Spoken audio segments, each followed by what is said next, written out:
Le Conseil des ministres du Burkina Faso s'est tenu ce mercredi 8 juin 2022, sous la présence effective donc du président du Faso, son Excellence M. Paul-Henri Sandaogo Damiba, un Conseil des ministres qui a démarré à 9h et qui a fini à 15h16. Ce Conseil des ministres a délibéré sur les dossiers inscrits à son ordre du jour, entendu des communications orales et procédé à des nominations. Parmi les dossiers introduit à son ordre du jour, j'ai sélectionné quelques-uns pour vous. Il s'agit donc au titre du ministère de la Justice, des Droits humains, chargé des relations avec les institutions. Le Conseil a donc adopté un premier décret qui porte application de la loi 021-2019 AN du 7 mai 2019 portant statut des notaires au Burkina Faso. L'adoption de ce décret permet de compléter le dispositif juridique applicable à la profession du notaire par la clarification de certaines dispositions de la loi. Toujours au titre donc du ministère de la Justice, un deuxième décret qui porte modalité d'application de la loi numéro 01-2021/AN du 30 mars 2021 portant protection des personnes à l'égard du traitement des données à caractère personnel. L'adoption de ce décret permet d'assurer une pleine application de la loi portant protection des personnes à l'égard du traitement des données à caractère personnel. Un dernier décret, toujours au ministère de la Justice, un avant-dernier décret, qui porte donc organisation et fonctionnement de la Commission de l'information et des libertés. Le dernier décret porte renouvellement et nomination de membres de la Commission de l'information et des libertés.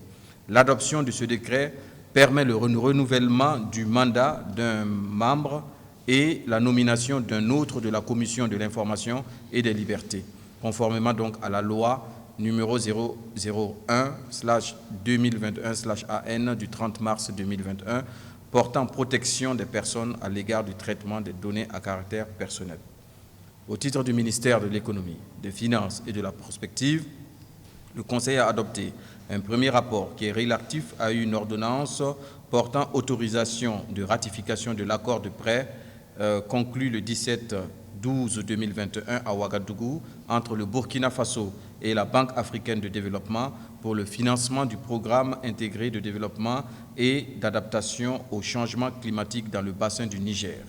Cet accord de prêt d'un montant de 2 millions US $, soit 1,086 milliard francs CFA du Fonds africain de développement vise le financement partiel donc du PIDACC à travers le Fonds vert climat.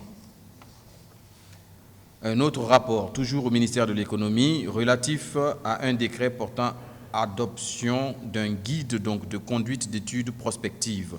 Ce guide vise à renforcer les capacités des acteurs de planification du développement afin de parvenir à une production harmonisée des instruments de planification de long terme.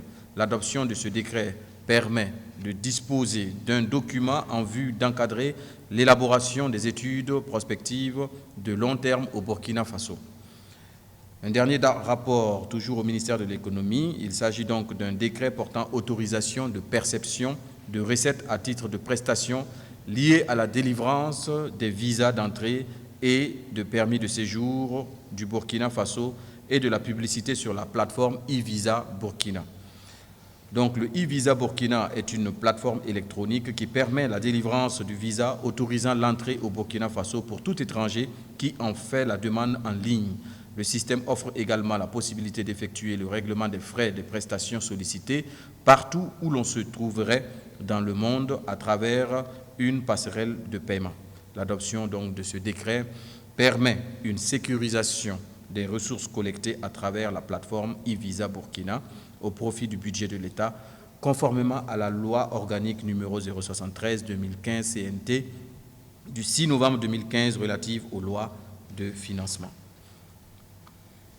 Au titre du ministère de l'Agriculture, des Ressources animales et halieutiques, le Conseil a adopté un décret portant organisation du ministère de l'Agriculture, des Ressources animales et halieutiques. L'adoption donc de ce décret permet au département en charge de l'agriculture de se doter d'un nouvel organigramme pour accomplir ses missions conformément au décret numéro 2022-2026, presse trans SGG CM du 31 mars 2022 portant attribution des membres du gouvernement et au décret numéro 2022-0055, presse trans PM SGG CM du 20 avril 2022 portant organisation type des départements ministériels.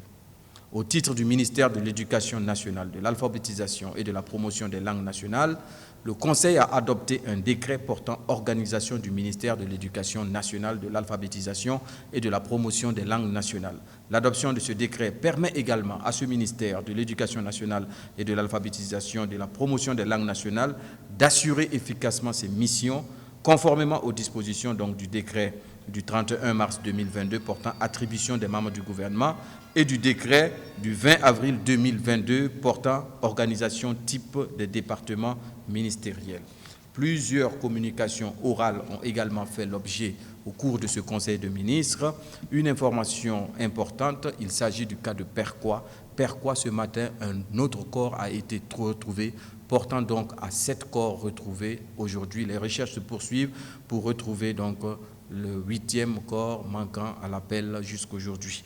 Il faut noter également qu'à la demande du gouvernement burkinabé et aussi avec les efforts de la mine de Perquois, les familles donc, des 2 personnes étrangères, une partie des familles des 2 personnes étrangères sont arrivées sur le sol burkinabé. Il s'agit donc du père donc, du Tanzanien qui a rejoint Koudougou et qui a pu se rendre à Réau et à Perquois et à le soutien donc, du gouvernement et aussi des autres familles des victimes.